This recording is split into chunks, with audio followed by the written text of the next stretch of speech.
Alrighty guys, we're ready to get going. So welcome to the very first edition of Masterclass Live. This is going to be way cool, I think. If you watched the last podcast, I kind of explained it. Basically, the cool thing is like when I do these podcasts, can you guys see me? I can't really see myself. When I do these podcasts, I've done these, gosh, we're almost 3 years into this. I think the 18th is the official date that the first podcast went up 3 years ago. So anyway, that's pretty cool, and I've had a really good time in the last 3 years doing this stuff. And sorry, I'm still adjusting. One of the things that has been a little bit frustrating, well, frustrating is kind of a harsh word, but one of the things that I wanted to kind of change a little bit within the podcast was, you have some constraints on the actual physical podcast. I keep them around 15-20 minutes in length.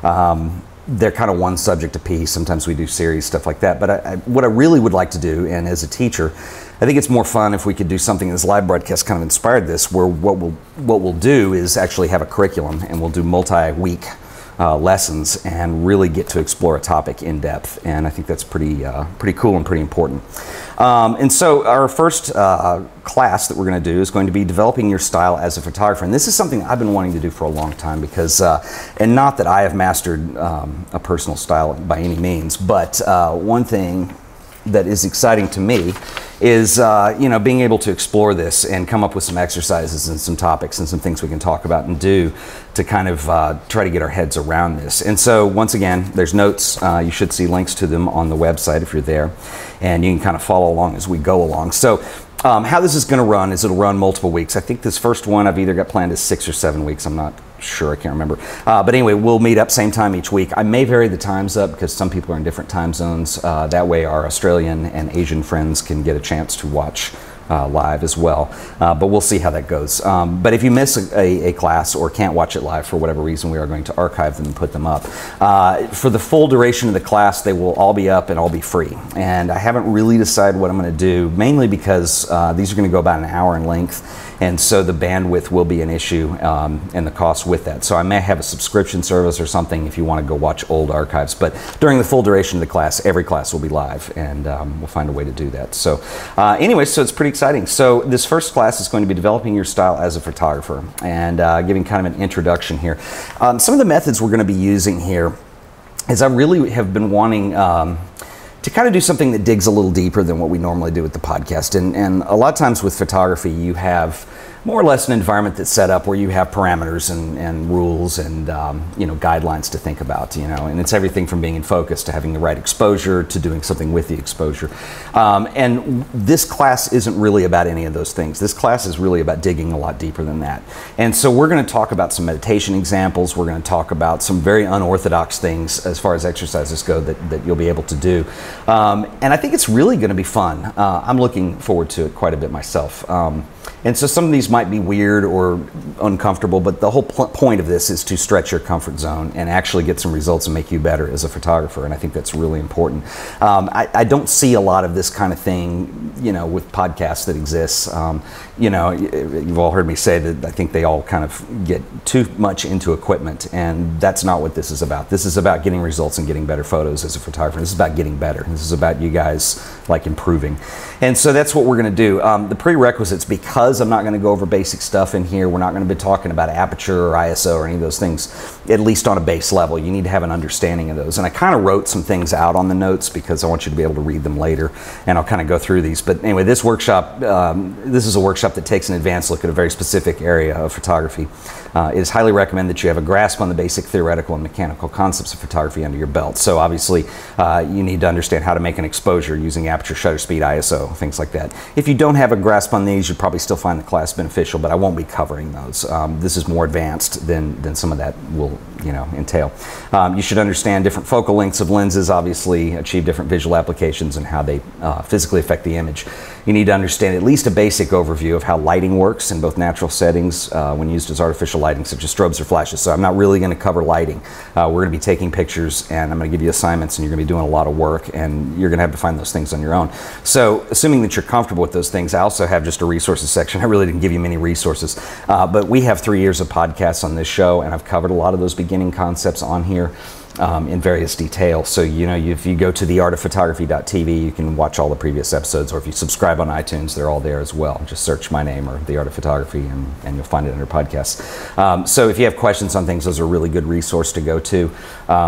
There's tons of stuff online. Like if you Google photography lighting, you'll find a whopping load of tutorials. So it really is not hard to find this information, and which is another reason I wanted to go more advanced and give you something that is just not something that's normal to find online, although, you know, other people have kind of covered some of this. But anyway, materials, and this is what you're going to need for the class, and it's real simple. You're going to need a camera, obviously.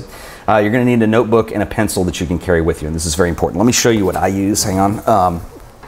You can, if you go onto Amazon, or if you just go to your local bookstore, I would recommend that because you can actually pick up and look at them. This is a Moleskine notebook. I have a ton of these. They're a little overpriced for what they are, but the Moleskines all have the elastic band, and you can open them up, take your notes, draw pictures, whatever you want to do. And they come in different styles. This is the reporter style, so it's kind of a horizontal flip here, or vertical flip. And so you're going to need one of these for taking notes. We're going to kind of go old school a little bit with pictures, and you're going to see in this first assignment that we're going to cover today.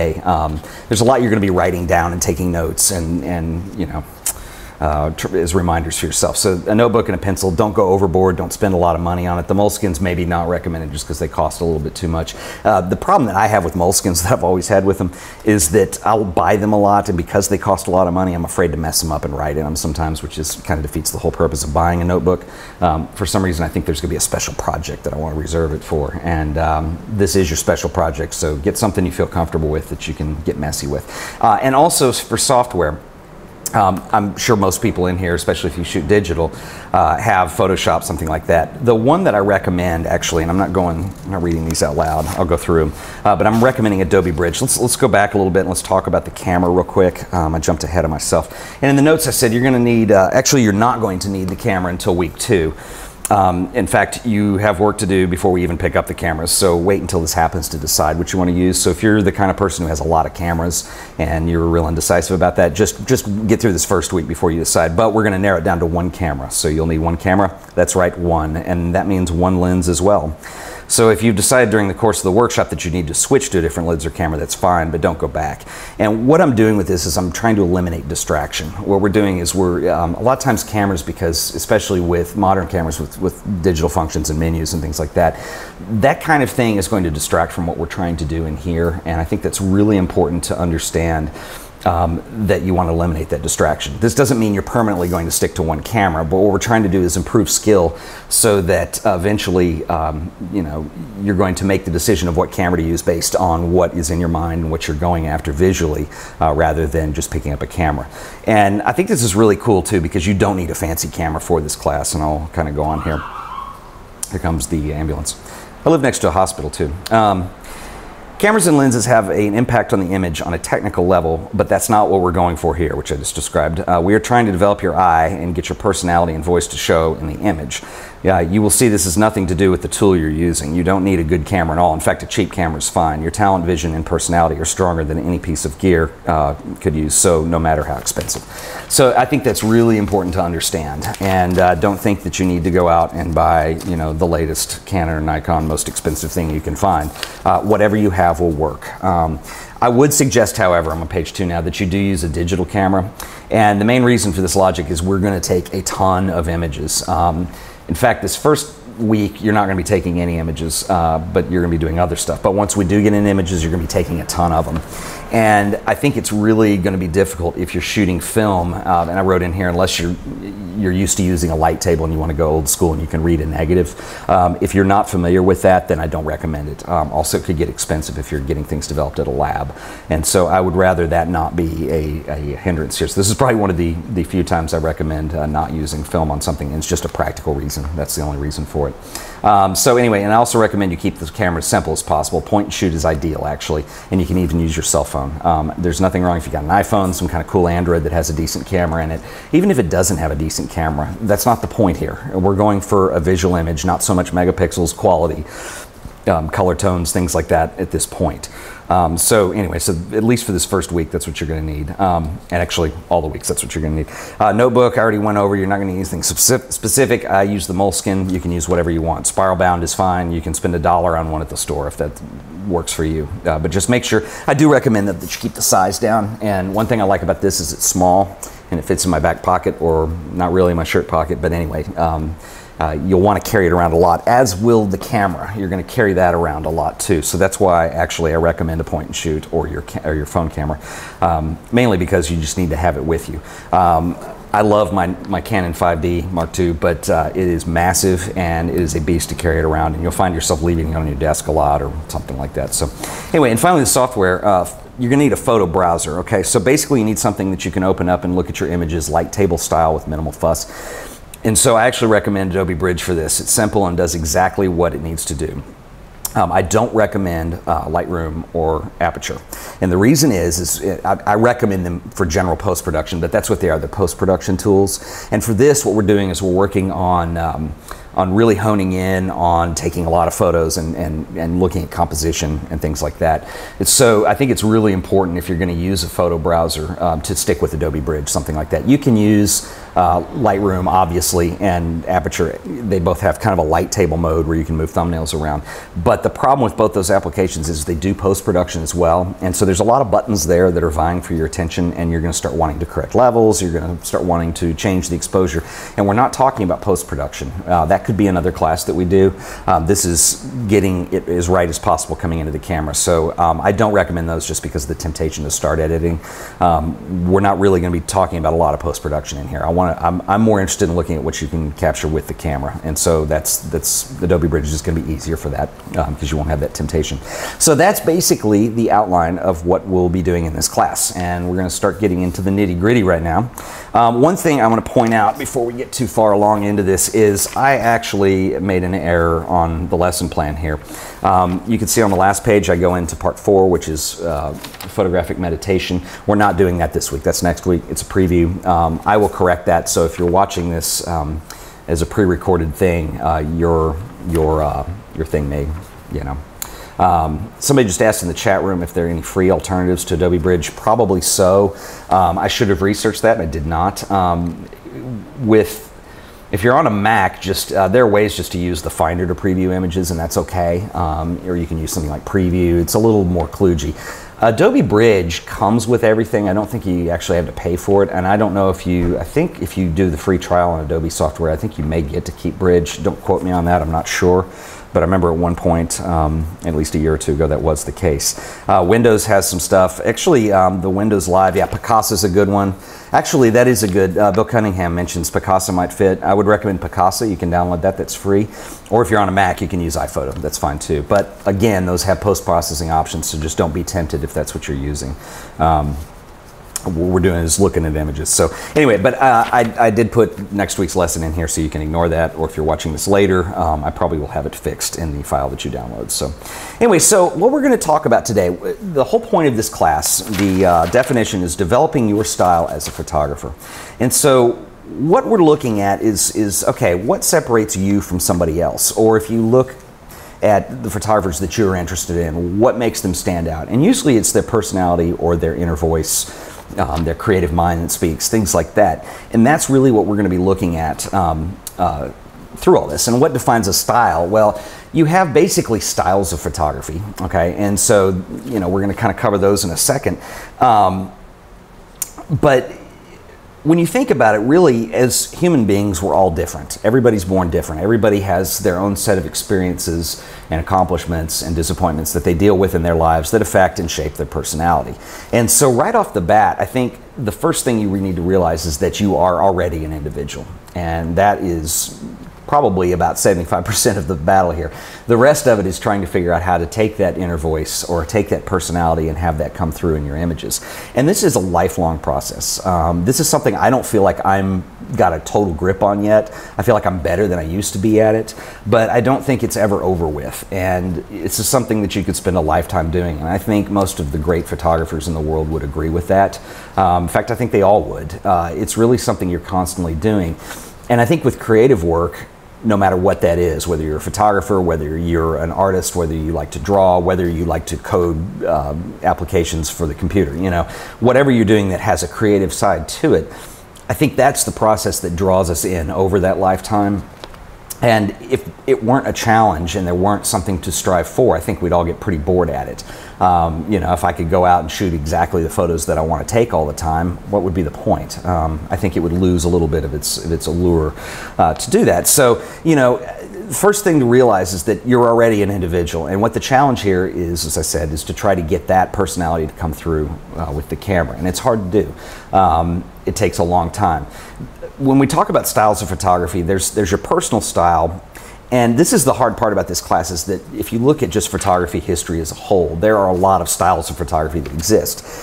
Basically, you could subdivide them into two categories. And what's weird is I kind of Googled this when I was, you know, coming up with the curriculum and making my notes, and it's amazing how all over the map, and I hesitate to use the word bad, but the results were not what I thought they were going to be.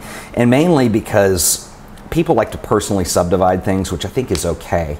But in a more general historical definition of styles of photography, I think that you have two main styles that you're dealing with. There's photography that's commercial in nature, and then there's photography that is fine art in nature, okay? And what is the main difference? And I've heard, actually a friend of mine described a long time ago who was an illustrator.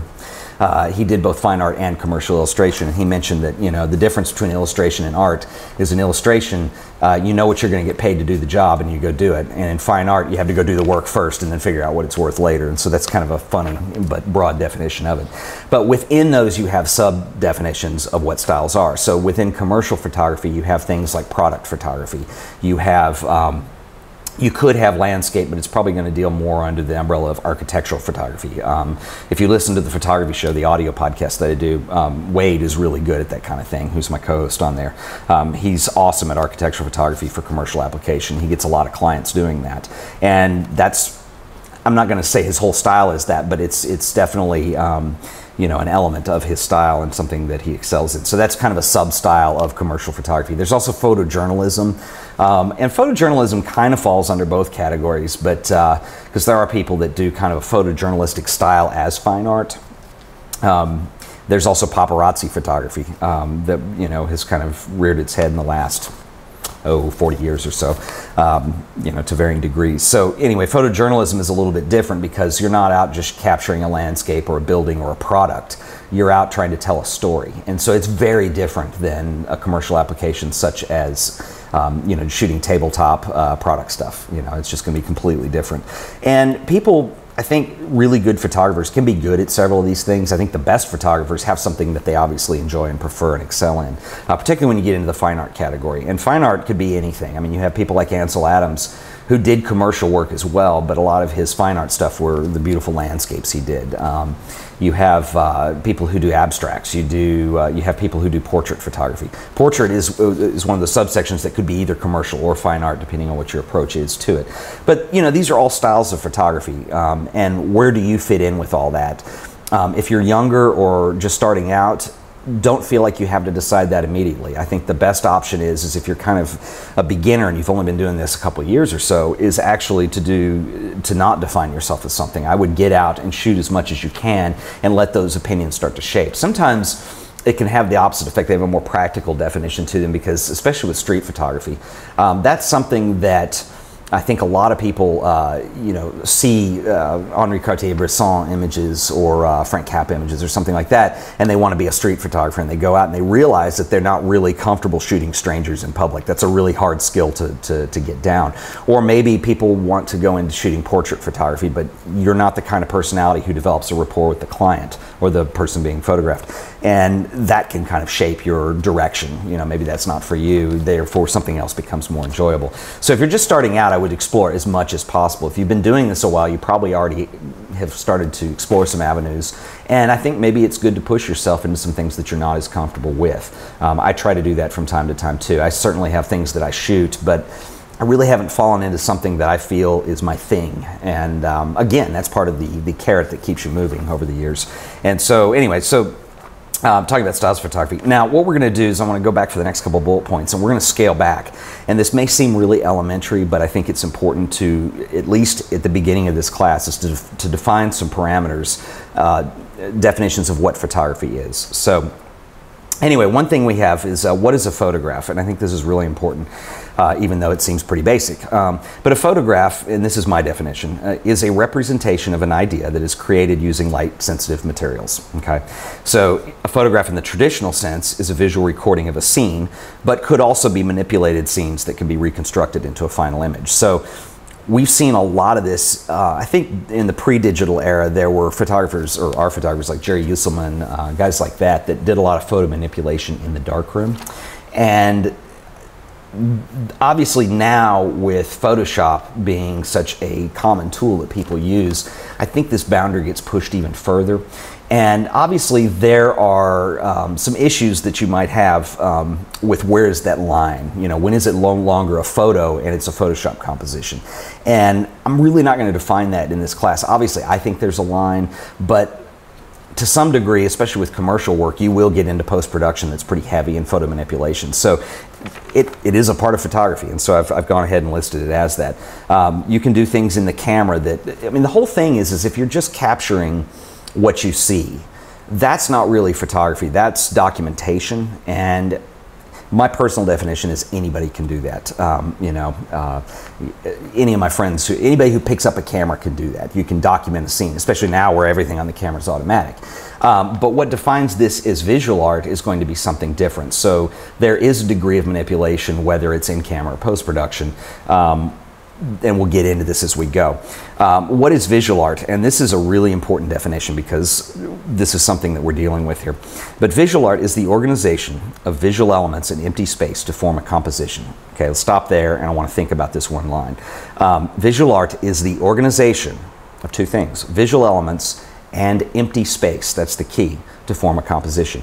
You have to have the empty space, and the empty space is kind of sound like Star Wars here using the Force, but it's kind of this overlooked thing because it's invisible and less obvious. But if you don't have the empty space, it's harder to define elements in your composition. I think the easiest way to think of this is like real minimalist art or minimalist photography. Or here's one: if you think of typography, so the study of creating fonts, legibility, if you're reading, when your eye reads things on a page, the letters all have shapes to them, and we learn these letters as we go. It's a visual element. But your eye actually defines those letters using the white space that comes around them. And if you think of, if you've ever seen posters that are done, because typography can be hard to read at times. If you have too much background noise, it distracts from the letters, and your eyes actually, you can make out the letters, but it becomes more difficult to read because your eye is using that negative space to define what it's going after. So that's a really important thing to keep in mind, is that, you know, within a composition, that negative space is a very important element that goes into it. So you're using visual elements, and these are things like shape, line, contrast, color, objects, light, and then you're using that empty space, which is harder to define because sometimes it's not necessarily white blank space. It actually is filled with like a sky as a background or something like that, but something that is, it contrasts in its level of distracting. You know what I mean? It's not distracting. So you have that contrast of objects within a composition. So that's very important to understand. The composition typically serves to react with the viewer. Okay, and this is kind of a debate too. And this reaction can range from anything from an emotional reaction, communication, or simply existence. So if you think of it this way, you're always creating your art or your image for somebody to see. Okay.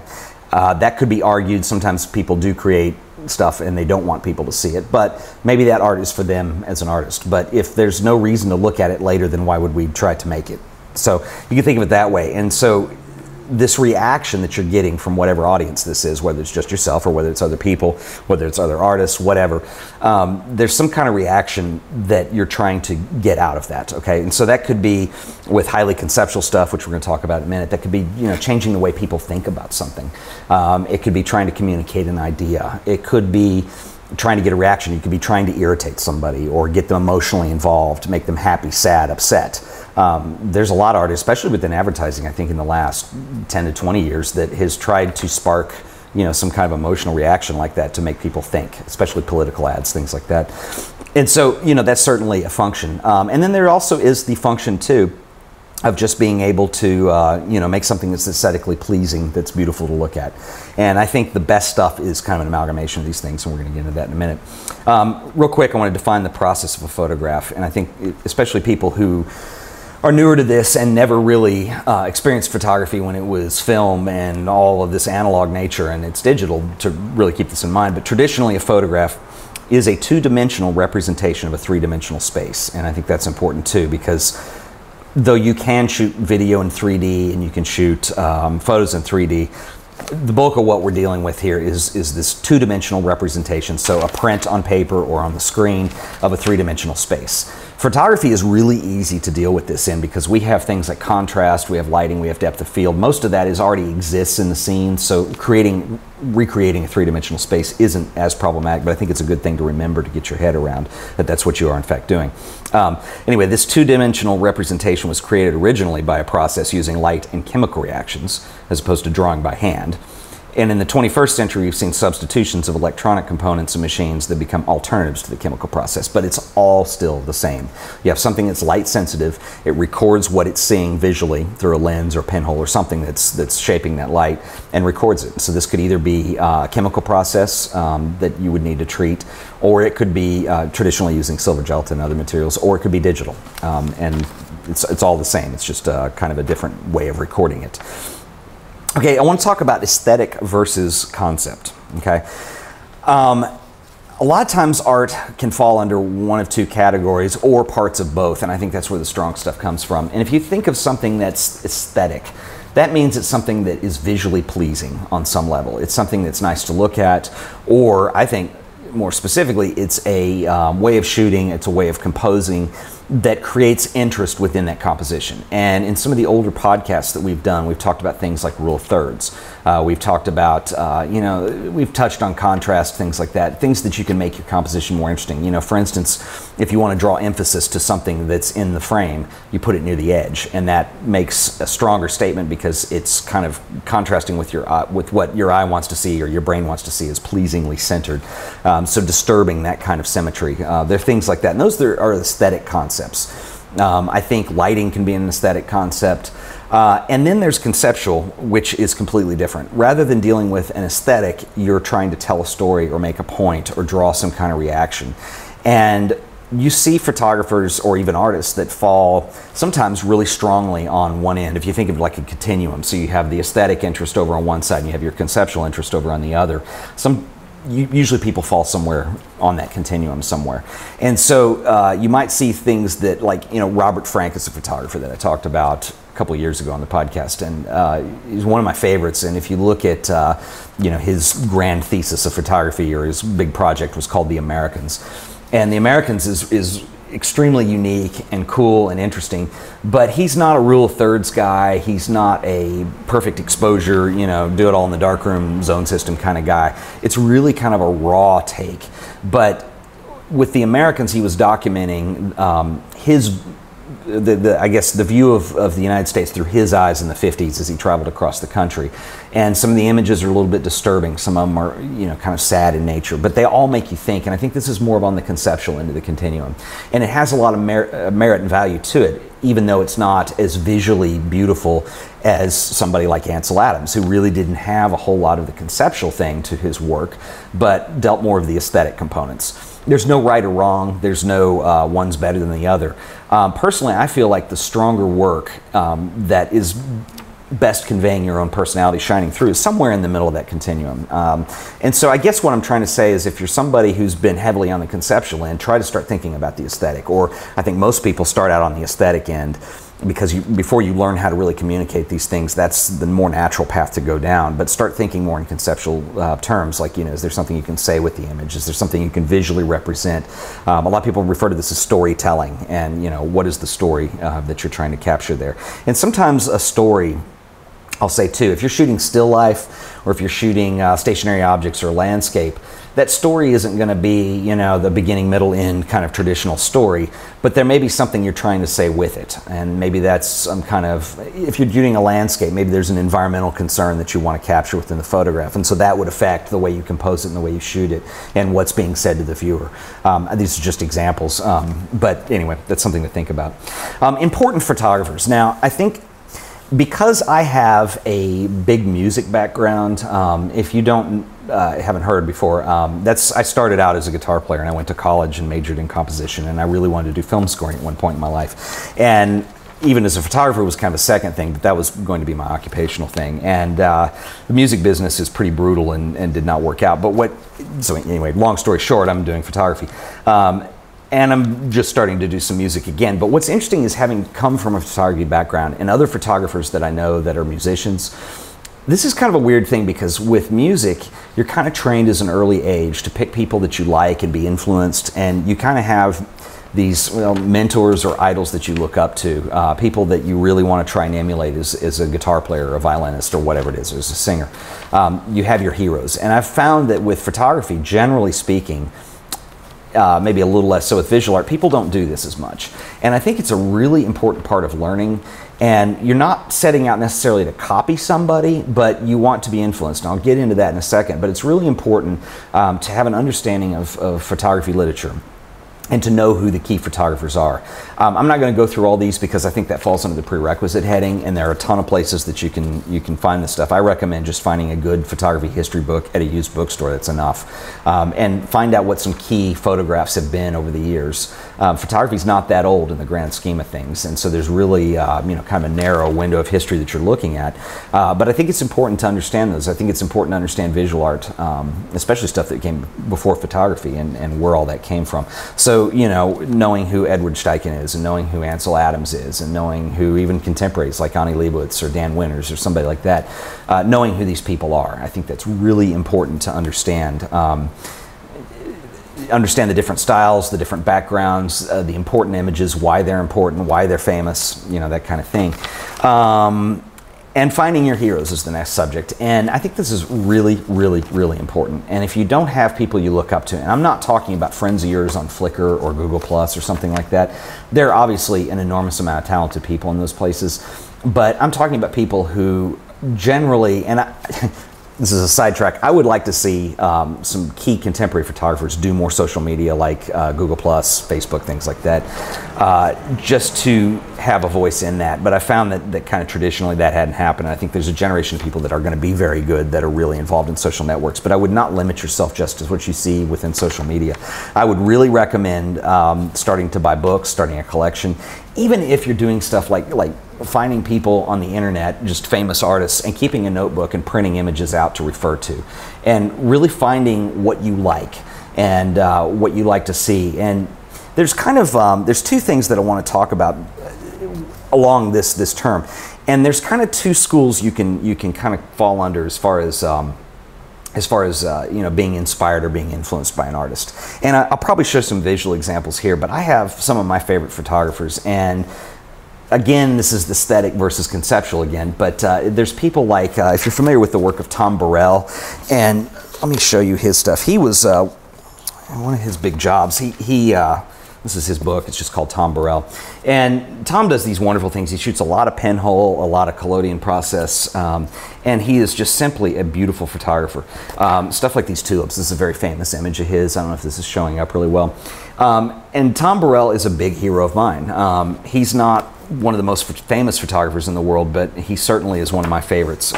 He did a series of architectural images in New York City. I don't know if you can tell right here or not.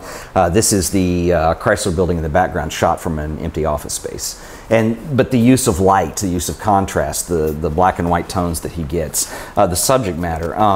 One of the things he became very well known for, I may have the wrong book for this, oh yeah, is the series of botanical images. So they're just images of flowers. And so this is a sunflower.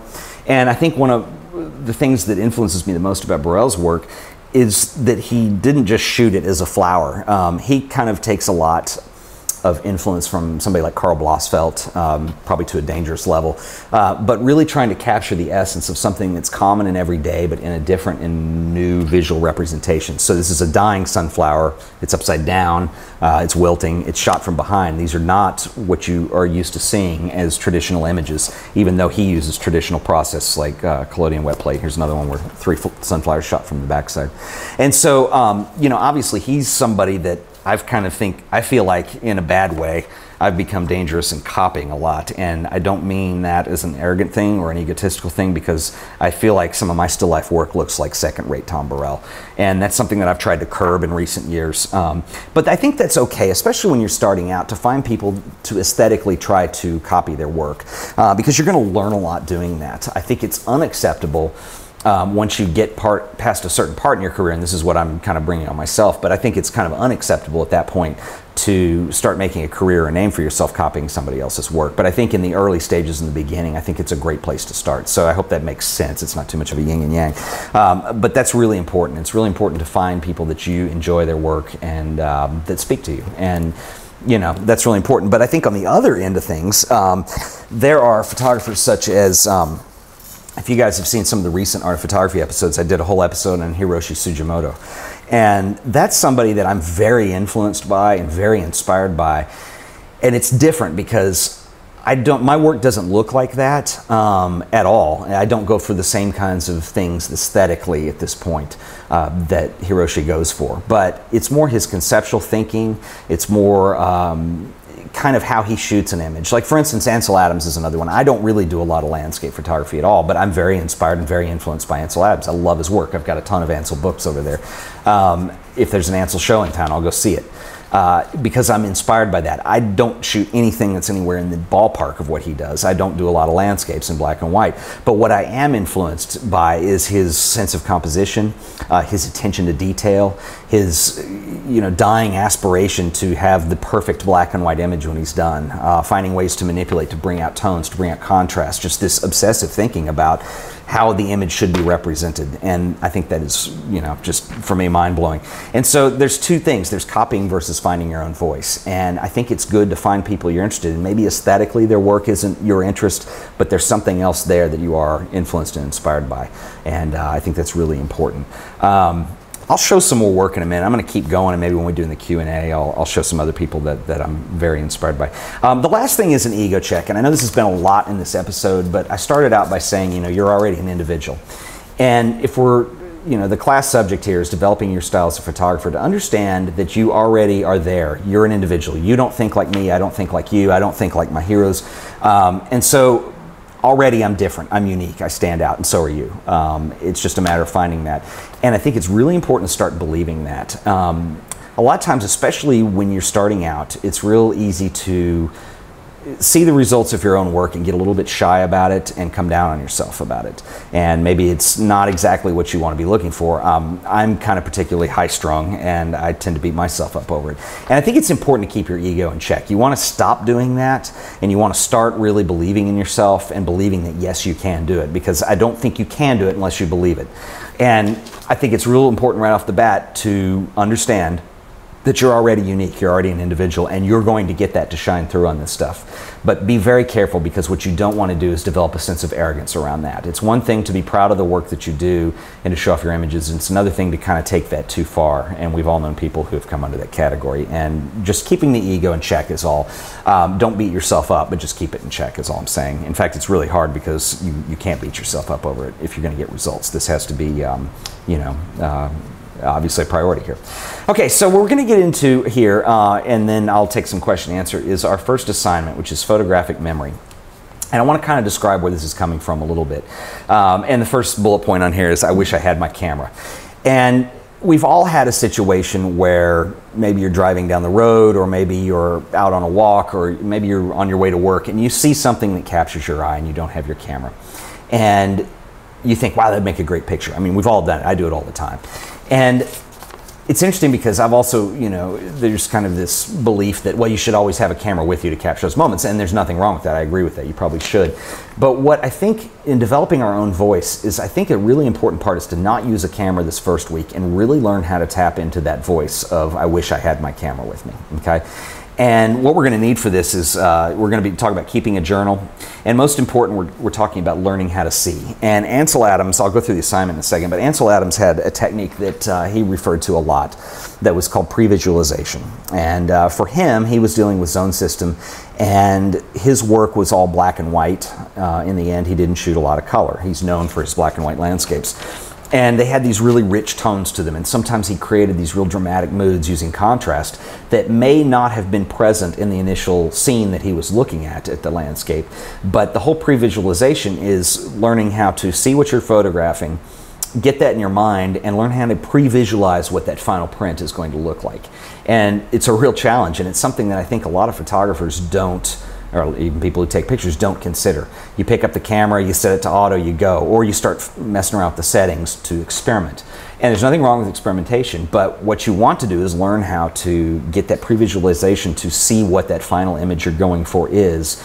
And then the process is learning how to tear down those walls to get from point A to point B, from what you're photographing to what the final situation is with your print or your image or whatever it is that you're doing, and learning how to pre-visualize. And so I think a great technique is this whole "I wish I had my camera" concept, using that to learn how to pre-visualize. So for instance, I think on the very most basic root level, you see something that catches your eye and you say to yourself, "I wish I had my camera." Okay, why?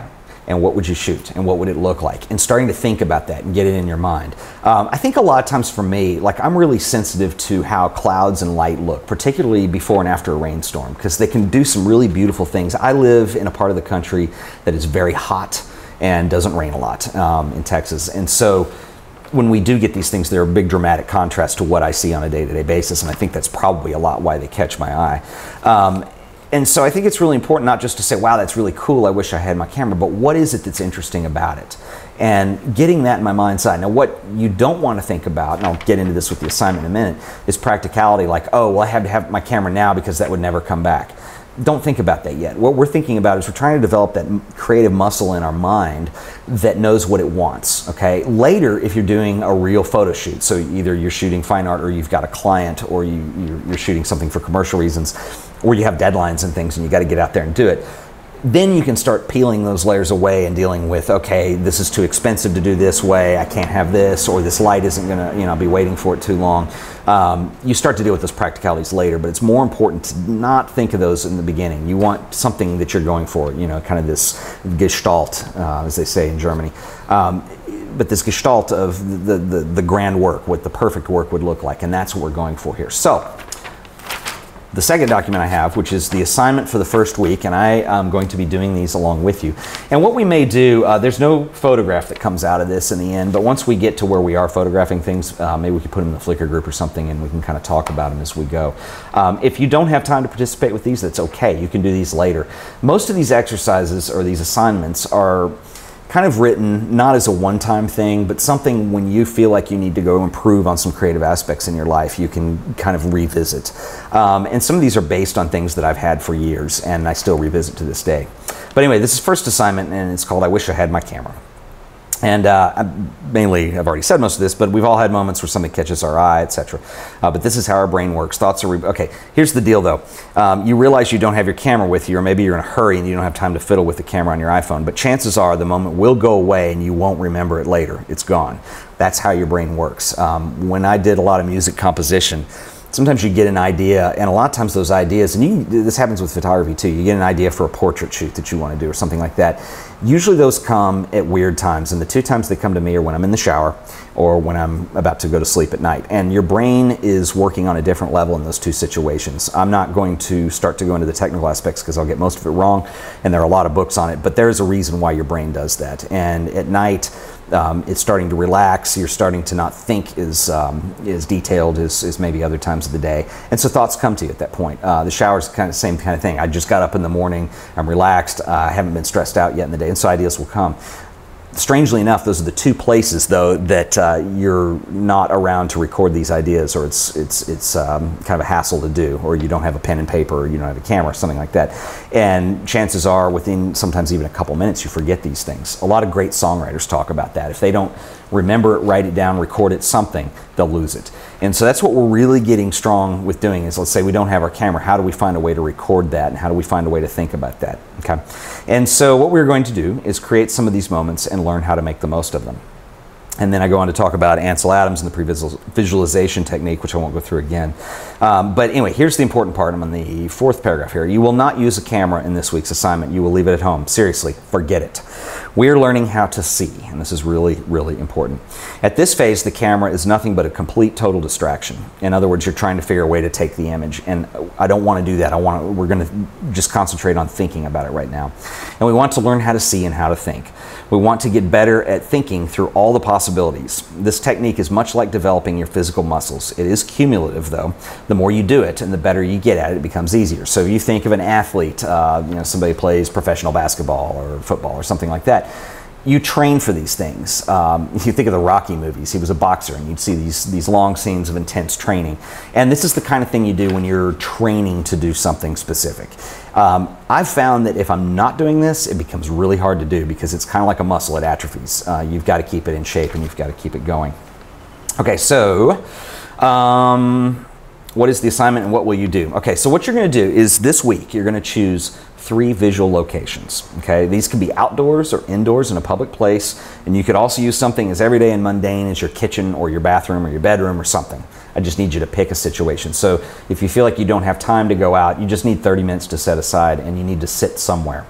And anywhere is visual, so that's all you need to do. Again, we're just keeping a journal. We're not writing things down, but we're going to learn how to think. Okay, so what we're going to do is set aside 30 minutes to an hour and sit somewhere in your chosen location. And I would recommend actually using all 3 of these. So go somewhere outdoors that's public, go somewhere indoors that's public, maybe stay in your home at one point, but do 3. If you don't have time, do 1, but do something this week. So what you're going to do is set aside 30 minutes to an hour to sit somewhere in your chosen location. One of 2 things will happen.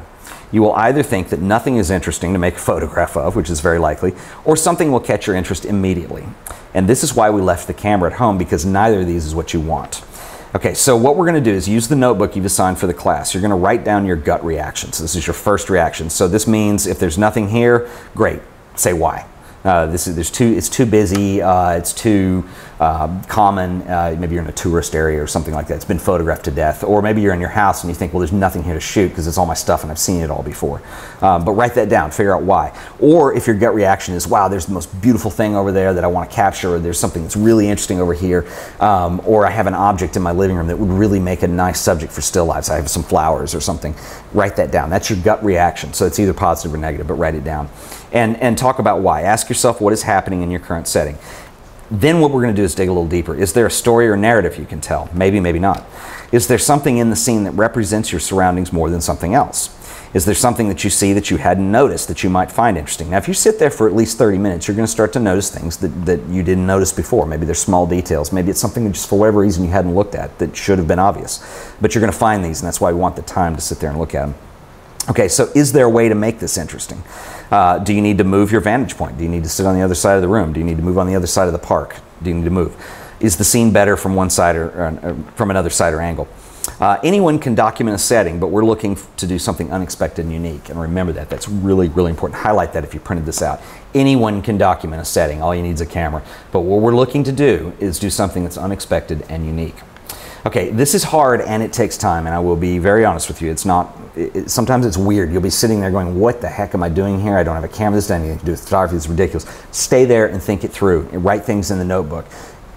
Don't be afraid to destroy the notebook. Write things if you think they're dumb. You're the only one looking at it, so it just needs to be, basically what a notebook is to serve is to come back later and trigger your mind on stuff. And that's the most important thing about it. So just don't be inhibited, what I'm trying to say, with it. Don't sit there and say, well, this is silly, I'm not going to write it down. Nothing is silly. Write everything down, because what you're trying to do is open it later and get back to that same state of mind, the same state of thoughts. So it's not supposed to be beautiful literature or beautiful prose. It's supposed to be triggering thoughts. So write it all down.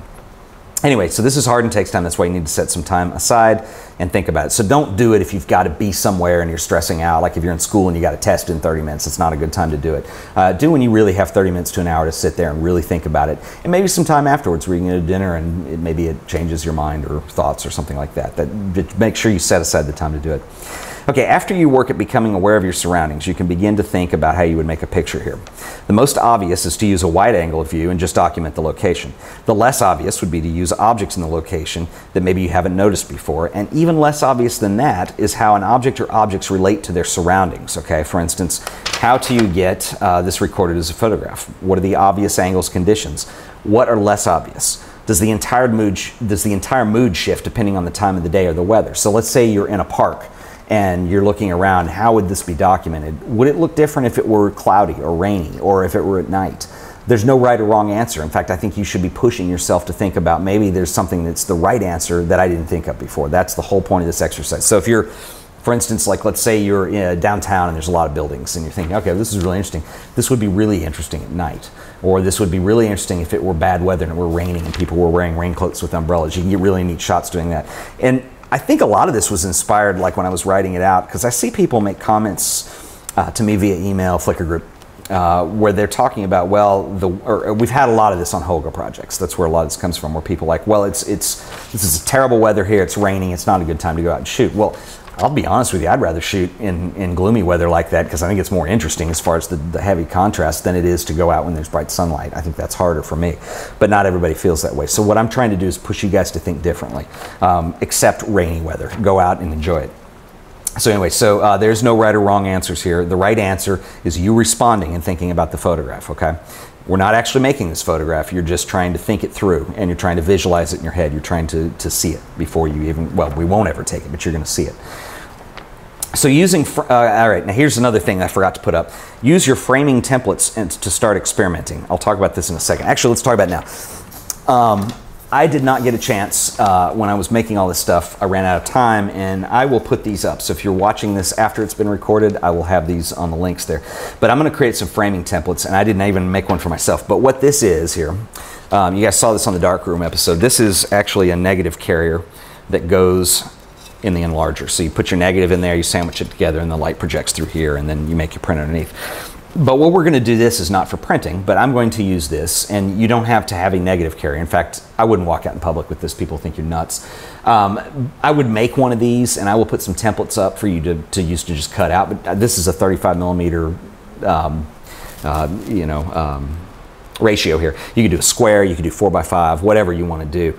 But I'm just using this to visualize. So you could make one of these out of black paper or cardboard, something like that. I would recommend using something that's a little more stable than just black or white paper. But what we're going to do is actually use this. We'll call this the framing template here. We're going to use this to start experimenting. Are there objects in the way that are distracting to your composition? Okay, so for instance, if I just hold this up and I look through it, you kind of have to shut one eye to do it. I'm going to start framing up my composition, and you'll notice as you pull, this is very crude, but if the closer you hold it to your eye, the wider angle lens is going to be, and then when I put it out, that becomes a zoom lens. So maybe there's something that's way over there, but what you're going to do is close one eye and start framing this up and start seeing what your picture is, because we've kind of thought about the situation or the setting, we've had it in our mind's eye, and now I'm starting to think about what would the picture actually look like, and this will be a visual aid to help you. Just make one of these out of cardboard. I'll put some templates online. So this is what a framing template will be. So are there objects in the way that are distracting to your composition? That's one of the first questions you need to ask, because generally you already know what it is you're trying to shoot. Maybe it's a portrait, and maybe there's some trees that are distracting. They really don't form an interesting pattern, they're just there. So maybe you need to change your vantage point. And that's what you're going to look for when you actually just start framing things up. So you want to look, are there objects in the way that are distracting? Are there objects that you would want to bring and set up? So for instance, there's something missing in the scene. For instance, is the location perfect for a model to be doing something in your picture? So do you want a person there? You're not actually making a picture, as I keep saying. We're learning to see one, so don't put limitations on yourself. Don't think of in terms of what's difficult or impossible. Think of what's possible, okay?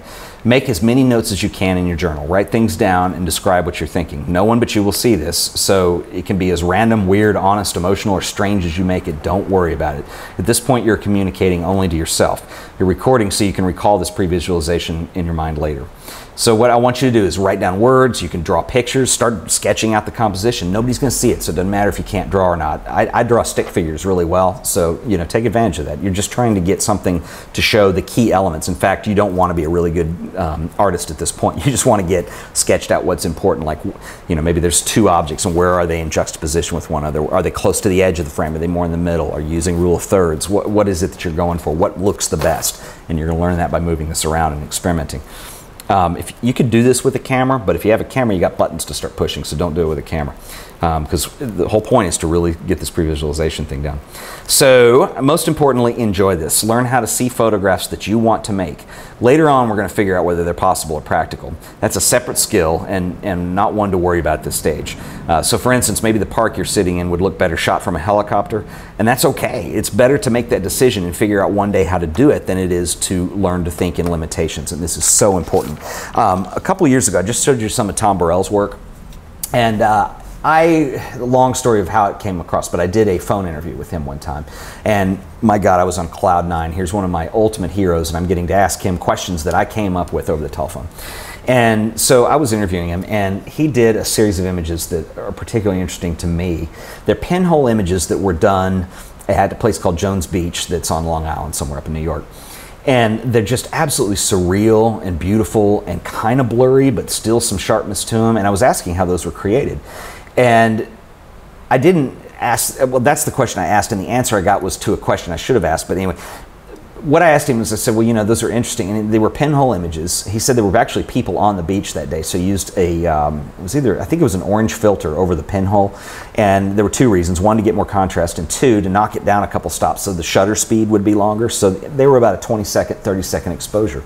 And what happens when you use that recreation of time in your image is, first of all, if there's people on the beach, and he said there were, they won't show up. As long as they're moving, they won't be in one place. You might get some ghosting, but if the exposure is long enough, if people are walking through, they're not sitting still long enough to get the image out of. So open up that shutter and keep it long. So that got rid of that problem. But what it did was on the beach stayed clear and in focus for a pinhole, but the waves and the ocean and the horizon line had this really surreal kind of glowish blur to them because it was open so long and they were moving and kept coming through.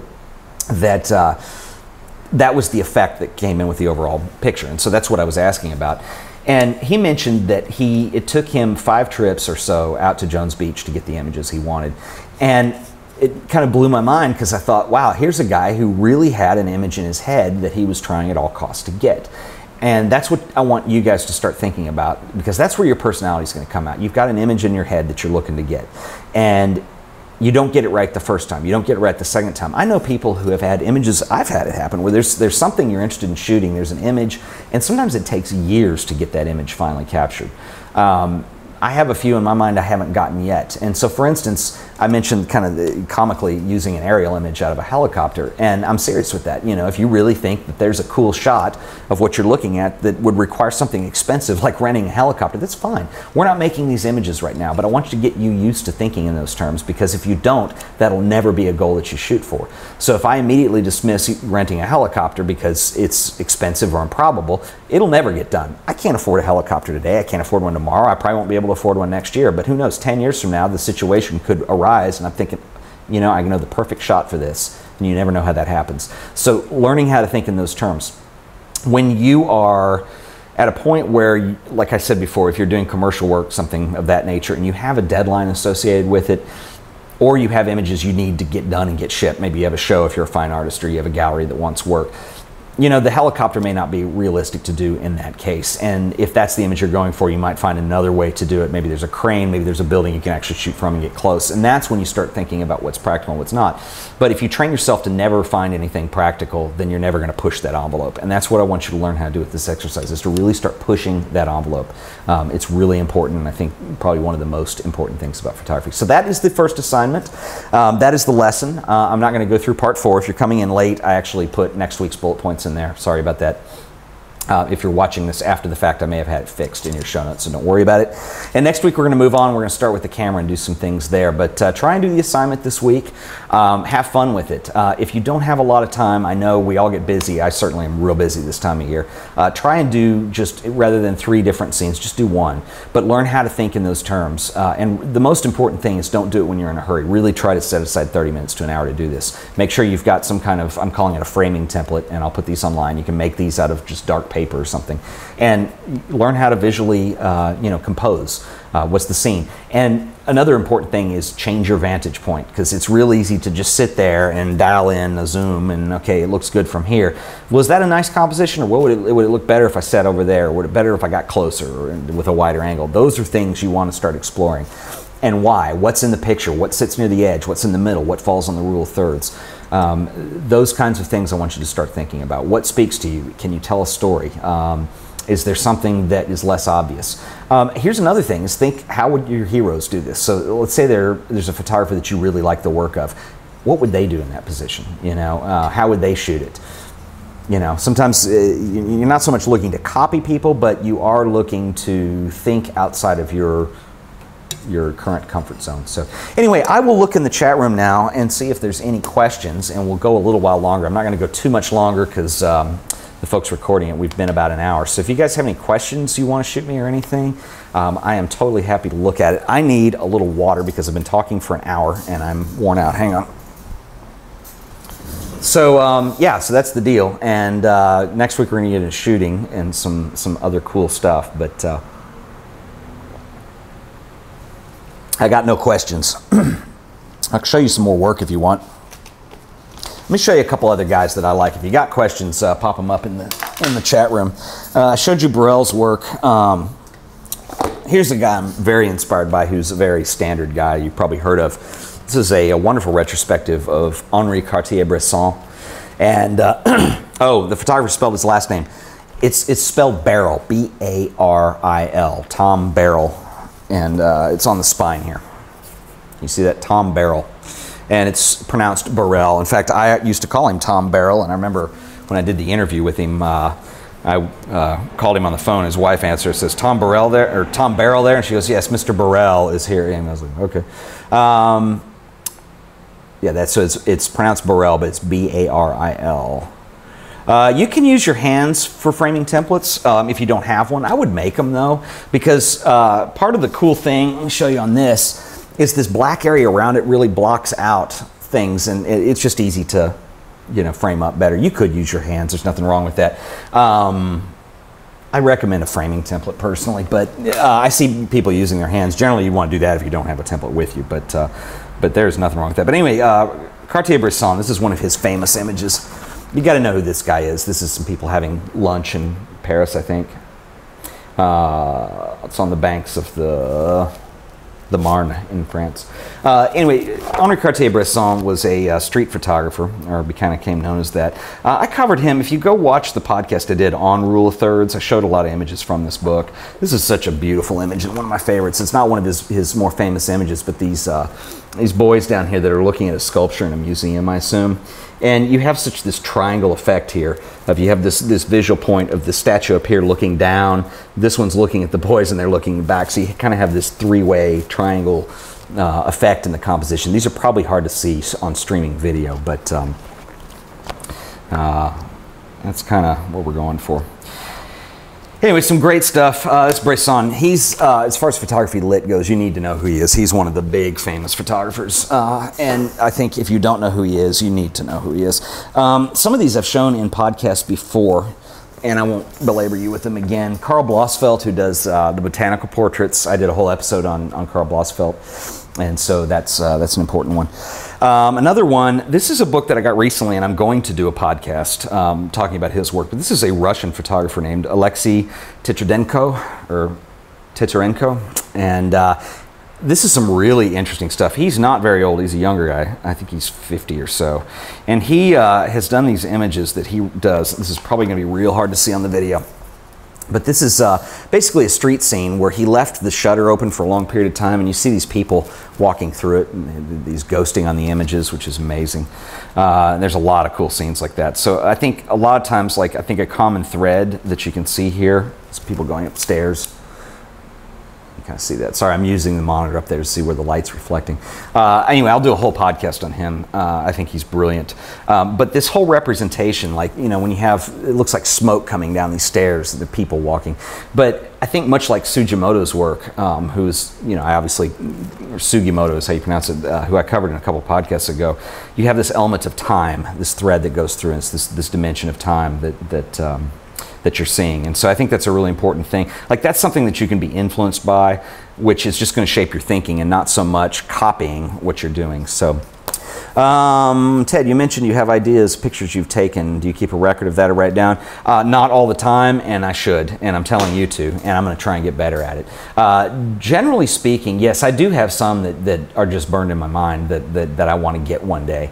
And usually they're images that occur in locations that are not here, or they're physically impractical. Actually, the helicopter thing is an example, because I do have some aerial things in mind that I would like to do one day. And so generally I try to write those down. I think what's really important though, like for instance, if I could do this afternoon, go write some of those down and start thinking through them. How does it look? What's the weather like? What's the lighting like? You know, start kind of coming up with some of those things in my mind of what I think is interesting. I may not get that shot for another couple of years because either it's financially not feasible or physically impossible. But don't think it only relates to that one photo. It's going to relate, like I said, this is a creative muscle that you're building. So that can influence other pictures that I take or other things that I can think of. And that's what you want to get out of this. That's why I say the sky's not the limit. And it doesn't matter whether you ever get the photo or not, but it influences other work that you do. And that's why it's important to think about. You guys have seen Saul Leiter. He's another big influence of mine. I did a whole, it's in the episode called Color. I go through a lot of the images in this book. Saul Leiter is just brilliant, another street photographer. See, I'm not much of a street guy, but I'm very influenced by people who are. It's just some beautiful images. These are early color images, but like this is this guy back here in a hat that's blurred out. These are just such brilliant compositions, kind of slice of life stuff. Yep, Thomas says it. By writing down ideas, you build up a buffer of stuff. Yeah, you get to it at some point, but just the whole act of thinking. That's what you get better at. Maybe it's not that image. Maybe, you know, whatever. Do you believe, like me, that black and white shoots the view to really see the image? Black and white. It's interesting because black and white. Here I'm looking at a book of color images, but black and white. That's a whole nother subject for maybe another class. But I think the thing with black and white is that, you know, as visual artists, you kind of, you know, you could deal with black and white. Like if you're a painter or something, you could do charcoal or something that deals with scale and value. But you know, it's easier to go with color. With photographers, I think that's one of the easiest ways to knock things back from reality is just to shoot it in black and white. It's just a simple, you know, early innovation in photography, just from a technical level, is that it was too hard to make color. I mean, you know, we didn't have the technology for it early on, so black and white came first. But it's a really easy way for photographers just to knock that down and all of a sudden remove it from reality right there. And there's this whole visual aesthetic. I love black and white images. Most of what I shoot is black and white. I do some color for work-related stuff, but I'm enamored with black and white. But I don't know if it has as much to do with here or not. You may pre-visualize something as being black and white, and there may be a reason why that you can either explain, or maybe there's a reason that you can't explain that you're trying to figure out. But why would something be more? That's a question to ask yourself: is how would this look better in black and white than in color? Sometimes I saw a photo taken by another photographer, thinking about these compositions shot with a different angle or different lighting. Yeah, I mean, that is pre-visualization, but you need to get out and learn how to deal with your surroundings, I think. Yeah, both are valid. You could do that, but I wouldn't do that for this assignment. I would just try to get out and get somewhere. Yeah, it is definitely part, as I'm agreeing with Thomas here. Thomas is a good guy. He was the first Holga project guy to come off the roll. But yeah, someone else's pre-visualization. I mean, what you're learning how to do though, if you do exclusively that, I think you're missing learning how to react to the setting that you're in, because you eventually will be taking your own photographs, and so it's real important to be able to pre-visualize what you're trying to do and what your conditions are. somebody else taking a photo and you thinking how you could do it better, you're given a big chunk of information right off the bat. It's just kind of this gift. And that's not what we're going for here. We're learning how to conceptualize that information. That stuff can certainly influence you. There's nothing wrong with that, and don't not do it, but that's not what we're going for as part of this exercise. So, yeah, Thomas is famous. He's the man. Let me show you another book. This is, and I need to do a podcast on this guy. I want to meet this guy one day. He's still alive. He teaches at school up in Massachusetts. This is Abelardo Burrell, and I think he is he's up there with, for me, with Sugimoto as one of the great minds, I think, in photography today. And what I love about Burrell's work is I don't think that he sets out to be a great mind. I think he's himself, and I think that just comes through in his images. He shoots, there's several styles that he kind of shoots within. He does a lot of camera obscura work that I'm going to show you. And then he does kind of these simple still lives with objects around his house. And I think, if I recall correctly, one of his motives behind that, having small children, was kind of trying to see the world through their eyes and how that impacts. Also through teaching, he does a lot of illustrative concepts that he did for his class, which have just, in their brilliance, have become wonderful fine art photos in their own right. Like, for instance, here's a self-portrait he shot. Postcards falling out of this book. I've been through this book a lot. Self-portrait he shot through his eyeglasses sitting on his desk, and obviously illustrates the refraction of light being focused through the lenses, because he's blurry except through the glasses. I just think this is brilliant. I mean, my God, what a mind. And like I said, if you don't want to go out somewhere in a public space, just sit in your own home and sit in a room and look at objects around you and what could they do? What is interesting about this? That's important. Some early work. Get into this. Yeah, these are some of the through the eyes of a small child kind of objects. The horse over here and the building blocks on the left-hand side. Just absolutely brilliant and beautiful. He shoots all 4x5 film, does his own printing. He is a monster. I love the crayons. Just a simple box of crayons, you know. It doesn't get much more beautiful than that. It's just so awesome. I love the simplicity of it. It's not a minimalist composition, but it's a minimalist subject. And the fact that you don't see color, they're all in black and white. This is brilliant too. This is, it says Laura and Brady in the shadow of our house. So you can see that this was shot in like probably the driveway outside, something like that. And it's done in the shadow of the house, and they drew the windows in, and the girls are lying down, the girl and the boy. And it's just genius. I mean, just taking things that you never thought would make an interesting photo, a shadow, and improving on it and trying to figure a way around it. And I just think it's absolutely brilliant. He shoots some pretty conventional stuff too, but like for instance, here's one that I illustrated in I think it was the very first art of photography class, the camera obscura. And he's done a beautiful, I did a weird podcast, he did a wonderful photo of this, where you see a light bulb over here, a lens attached to a dark box, and you can see how this projects on the inside. With the second light bulb, you can see it's upside down. It's just absolutely gorgeous. Some people are having stream problems, and I'm sorry. Don't worry, I will put everything up. You will be able to see it later. These are a little harder maybe to make out on here, but these are some of the camera obscura shots. And let me explain what he does. He builds a camera obscura out of a room. So one of the things he'll do is put black trash bags or whatever, cover the wall, the windows so they're completely dark, and then you cut a pinhole about the size of a quarter. And what happens is this projects whatever's happening outside the window onto the wall in the back. So he does these beautiful camera obscura shots. So he shoots the camera obscura when he's done. This is one in New York City. You can see it's upside down, it takes up the whole wall. These are really long exposures, and I imagine they're really hard to do. And he's doing some of these in color right now, which is just, you know, stunning. Look at his website, you can see a lot of this work. I mean, I would love to just like, this guy is so amazing. This is cool too. Here's using some objects in the room that you might initially find distracting, and finding something to do with them. Like, so camera obscura, so dark paper over the windows, small pinhole, it projects the image onto the back wall, Chrysler building on the bed. I mean, that's just awesome. I mean, my gut reaction is that bed's in the way, we need to move it, but yeah, his website is definitely worth looking at. He's one of my favorites, and I for whatever reason, I haven't covered him on a podcast yet, and I really would like to. He has a whole series of images that he did using books. This isn't, I just want to rip this guy off. It's like, it's brilliant. Like for instance, here's just a neat shot of a huge book from a library. It's just a simple shape, composition. very simple still life. It's amazing. Thanks for joining us, Gut Adult. We're almost done here. You won't miss much. You can catch the end later. This is interesting too. If you hold an image in the right light, you get the way the light reacts on the paper, it becomes a negative. Just simply unbelievably awesome. I really can't say enough good things. I've never met this guy. He's not very old. He teaches. It's just like, my God. I mean, just his stuff just totally speaks. I think it's completely awesome. Go look at his website. I won't try and show you the stuff over a stream. I think it's kind of cheesy.